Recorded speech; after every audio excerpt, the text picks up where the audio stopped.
warahmatullahi wabarakatuh.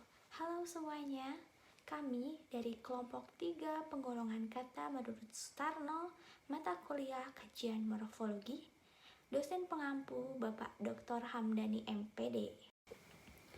Anggota kelompok 3 ini terdiri dari 1.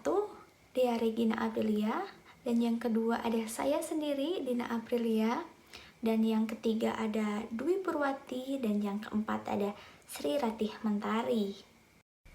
Penggolongan kata yang pertama menurut Sutarno adalah kata benda. Kata benda ini adalah kelas kata yang menyatakan nama dan seseorang, tempat, atau semua benda dan segala yang dibendakan. Maka kata benda dapat dianggap sebagai kata yang dapat berdiri sendiri.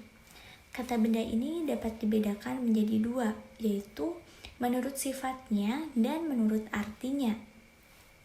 Yang pertama, menurut sifatnya, ini dapat dibedakan lagi menjadi dua, yaitu kata benda yang berwujud konkret dan kata benda yang tidak berwujud atau abstrak. Menurut sifatnya, yang pertama, kata benda yang berwujud konkret adalah menyatakan nama benda yang dapat dikenal dengan panca indera, misalnya buku, juru masak, si cebol, dan bulan. Yang kedua, kata benda yang tak berwujud atau abstrak ialah menyatakan hal yang hanya dapat dikenal dengan pikiran semata, misalnya ketertiban, persatuan, ilham, dan peperangan. Sedangkan kata benda menurut artinya dapat dibedakan menjadi 4. Yang pertama, ada yang disebut dengan nama jenis, misalnya buku, kota, orang, anjing, dan rumah. Yang kedua ada nama diri, misalnya Lawu, Semarang, Surabaya, dan sebagainya. Dan yang ketiga ada yang disebut dengan nama zat, misalnya emas, perak, kayu, logam, tembaga, dan lain sebagainya. Dan yang terakhir ada nama kumpulan. Nama kumpulan ini misalnya kelompok, rumpun, dan pasukan. Penggolongan kata yang kedua adalah kata kerja. Kata kerja ialah kata yang menyatakan sebuah tindakan atau pengertian dinamis. Jika kita menilik dari pertalian dengan objeknya, maka kata kerja tersebut dapat dibedakan menjadi dua, yaitu kata kerja transitif dan kata kerja intransitif. Apa sih itu kata kerja transitif dan intransitif? Kata kerja transitif ialah kata kerja yang membutuhkan pelengkap. Misalnya, membaca, melihat, menguji, melarang, dan mempertinggi. Sedangkan kata kerja intransitif yakni kata kerja yang tidak dapat dibubuhi oleh pelengkap. Misalnya, berludah, sampai, dan lalu. Kata kerja pun jika kita melihat dari hubungan dengan subjeknya dapat dibedakan menjadi dua. Yang pertama, ada bentuk tindak atau aktif. Ialah kata kerja yang menyatakan bahwa subjek melakukan suatu perbuatan, misalnya lalu dan pindah. Yang kedua, bentuk tanggap atau pasif ialah kata kerja yang menyatakan bahwa subjek menanggapi atau dikenal pekerjaan. Misalnya dipukul, tertunda, dan kehujanan. Ada pula kata kerja bantu dan kata kerja kopula. Apa sih kata kerja bantu dan kata kerja kopula itu? Kata kerja bantu ialah kata kerja yang dalam pemakaiannya tidak berdiri sendiri, melainkan untuk membantu kata kerja lainnya. Contohnya seperti ada, mau, dan hendak. Sedangkan kata kerja kopula ialah kata kerja yang terletak di antara subjek dan predikat dalam kalimat nominal. Misalnya, Tuti menjadi guru, ayahku jadi dokter, dan Budiman jatuh sakit. Penggolongan kata yang ketiga adalah kata keadaan. Kata keadaan ini adalah kata yang menerangkan keadaan, sifat khusus, atau watak dari suatu benda. Misalnya lama, tamat, baru, jauh, panjang tangan, dan berduri. Yang keempat ada kata keterangan. Kata keterangan ini adalah kata yang berfungsi sebagai keterangan kata yang bukan kata benda. Nah, menurut artinya, kata keterangan ini dibedakan menjadi satu, petunjuk waktu. Misalnya katanya tuh baru, tengah, dan lagi. Selanjutnya petunjuk tempat, misalnya dengan kata sini, sana, dan situ.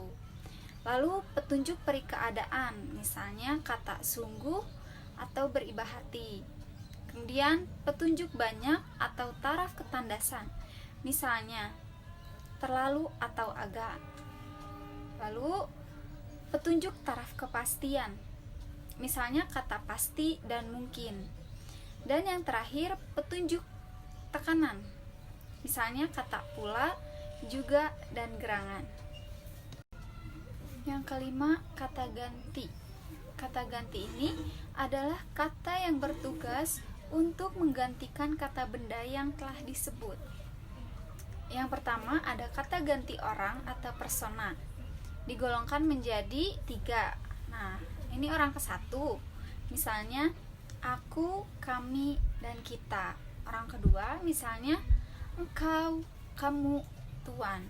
Dan orang ketiga misalnya dia, beliau, atau mereka. Kemudian kata ganti pemilik, yaitu kata ganti yang menjadi pemilik barang siapa yang tersebut pada yang disertai. Misalnya ku, mu, nya, atau kayak punyaku, punyamu. Kemudian kata ganti penanya. Nah, kata ganti ini digunakan untuk bertanya tentunya. Misalnya apa, siapa, berapa, bagaimana. Nah, lalu ada kata ganti tak tentu, dibedakan menjadi kata ganti benda tak tentu ini, misalnya satu pun, yang mana. Nah, kemudian ada kata ganti orang tak tentu, misalnya tuh siapa, barang siapa, itu kan gak tentu ya. Kemudian kata ganti petunjuk. Nah, kata ganti petunjuk ini kata yang digunakan untuk menunjukkan sesuatu dengan langsung atau menggantikannya. Nah, ini tuh misalnya contoh katanya ialah, itu, ini, begitu, yakni, yaitu, dan kini. Kemudian kata ganti penghubung ialah kata ganti yang fungsinya itu sebagai pengganti kata benda atau hal yang telah disebut sebelumnya, dan penghubung kalimat. Nah, yaitu yang dan tempat. Yang keenam, kata ganti bilangan. Nah, kata ganti bilangan ini adalah kata yang menyatakan jumlah benda atau hal atau menurut urutannya dalam deretan. Dan dibedakan menjadi yang pertama, kata bilangan tentu. Nah, misalnya 1, 2, dan seterusnya. Kemudian kata bilangan tak tentu. Nah, misalnya beberapa dan sejumlah. Kemudian kata bilangan tingkat. Misalnya ke-1, ke-2, ke-3, dan seterusnya. Kemudian kata bilangan kumpulan. Misalnya kedua dalam kedua anak itu. Nah, selanjutnya kata bilangan pecahan. Nah, kata bilangan pecahan ini misalnya 2/3, 1/4. Nah, itu. Nah, di samping kata bilangan terdapat juga kata petunjuk jenis, yaitu kata yang menghubungkan kata bilangan dengan kata benda. Nah, misalnya tuh ekor atau buah, misalnya 4 ekor anak ayam. Oke, selanjutnya saya akan menjelaskan mengenai kata penghubung. Kata penghubung atau kata sambung adalah kata yang berfungsi menghubungkan sebuah perkataan dengan perkataan atau kalimat dengan kalimat yang mendahuluinya. Dapat dibedakan menjadi yang pertama penghubung penunjuk gabungan, misalnya dan, dengan, dan lalu. Yang kedua ada pengantara penunjuk waktu, misalnya waktu, ketika, tatkala. Yang ketiga ada penunjuk maksud atau tujuan, misalnya agar, supaya, biar.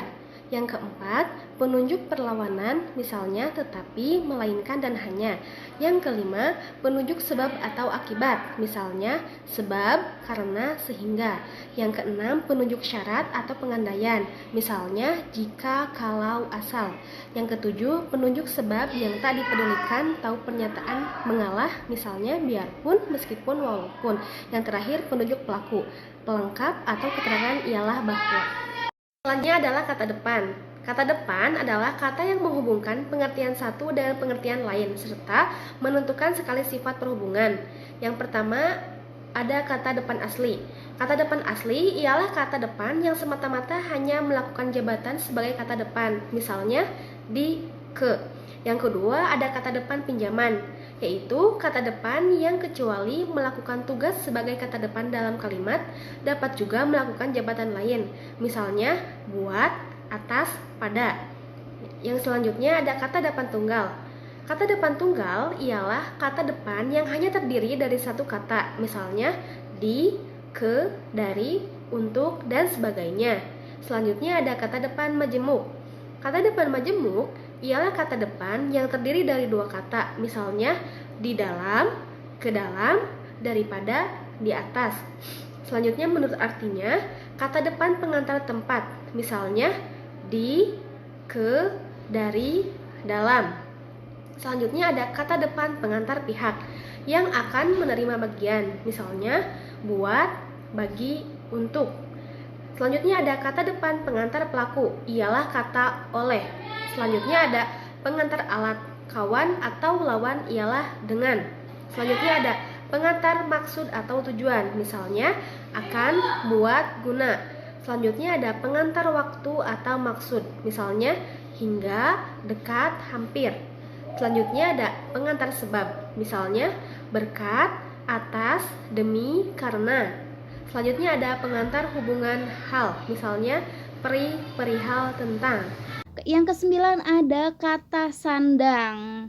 Kata sandang ialah kata yang digunakan untuk menegaskan dan menentukan sehingga tersekatnya kata-kata yang mengikutinya atau yang dilekatinya, seperti kata yang, katanya, terus kata ini, kata itu, sesuatu, sebuah, para, dan lain sebagainya.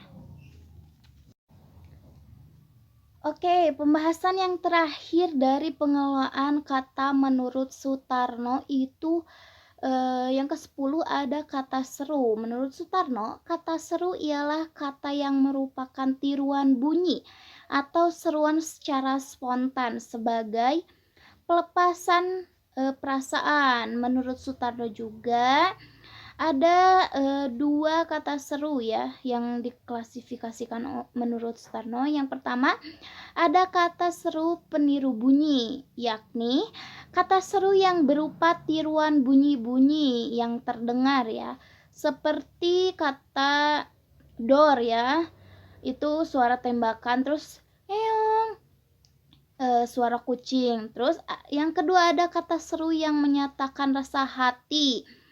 Nah, kata seru yang menyatakan rasa hati ini terbagi menjadi beberapa bagian. Yang pertama ada penyeru biasa seperti kata hai. Terus yang kedua ada menyatakan rasa heran. Contoh katanya itu, aduh, astaga, wah. Yang ketiga ada menyatakan rasa sakit atau terancam bahaya. Contoh katanya itu tolong. Terus yang keempat ada menyatakan rasa iba atau sedih, misalnya ya ampun. Yang kelima ada terkejut atau bercampur sedih ya. Contoh katanya itu masya Allah. Yang keenam ada menyatakan kekecewaan seperti kata gitu. Yang ketujuh ada menyatakan rasa kesal, seperti kata tobat gitu ya. Yang kedelapan ada menyatakan minta permintaan perhatian, seperti kata halo gitu. Yang kesembilan ada kata ketidakpercayaan, seperti masa. Yang terakhir menyatakan persetujuan ya. Contoh katanya itu nah ya. Oke, alhamdulillahirobbilalamin, pembahasan mengenai pengelolaan kata menurut Sutarno dari kelompok 3 sudah selesai. Mohon maaf jika masih banyak kesalahan dalam penjelasan yang telah dipaparkan tadi oleh saya, oleh teman-teman saya. Sekian dari kelompok 3. Wassalamualaikum warahmatullahi wabarakatuh.